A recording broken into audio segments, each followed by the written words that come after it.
আসসালামু আলাইকুম প্রিয় ভাই ও বোনেরা। আমি সততা অ্যানিমাল হাউস থেকে বলছি।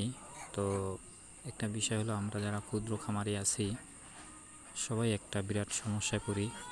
জানি না, আমার কাছে এটা অনেক গুরুত্বপূর্ণ, কার কাছে কেমন, কিন্তু আমার মনে হয় এটা অনেক জরুরি বিষয়। তো যেটা হলো, আমরা ক্ষুদ্র খামারি যারা আছি 5টা-10টা মুরগি লালন পালন করি। গ্রামের বাড়িতে বেশিরভাগই ছেড়ে লালন পালন করা হয়। তো আমাদের অভিজ্ঞতার অনেক দরকার আছে, অনেক অভিজ্ঞতা আমাদের নাই বললেই চলে। তো সেজন্য আজকের ভিডিওটা করা। যে সমস্যাটা হয়েছে আমার এই মুরগিটা কিন্তু আমার ডিম পারে, প্রায় 5-6টা ডিম পারছে। অবশ্য ওকে বোঝা যায় না, এটা একটা সুন্দর একটা জাত। তো সমস্যা হলো, 5 মাস 13 দিন বয়সে বেশি সম্ভবত ডিমে আসে।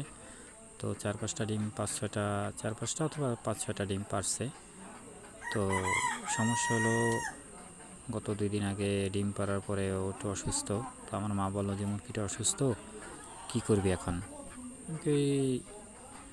আমি বলি যে ঠিক আছে, সমস্যা নাই, আমি চেষ্টা করবো ইনশাল্লাহ, যদি আল্লাহ চায় তো সুস্থ হবে।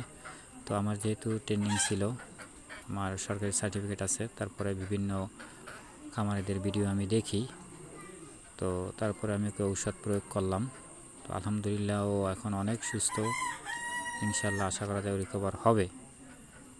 তো যাই হোক, ঔষধ দিলাম হলো আপনার ফ্লোর ফেনিকল গ্রুপের একমি কোম্পানির অ্যামফ্লোর, তারপর লিভোফ্লক্সোসিন গ্রুপের দিলাম লিভোম্যাক্স এসকেফের, সাথে লাইসোভিট দিলাম, সাথে ডক্সিভেট দিলাম। তো আলহামদুলিল্লাহ অনেকটাই সুস্থ। তো গত 2 দিন আগে ওর পায়খানা অনেক খারাপ ছিল, সাদা সবুজ। তো বিশেষত ইকুলাই বা সালমোনেলোসিস রানীক্ষেত এগুলো আক্রান্ত করছে। তো আলহামদুলিল্লাহ ও এখন অনেক সুস্থ, আশা করি ও পুরোটা সুস্থ হয়ে যাবে। তো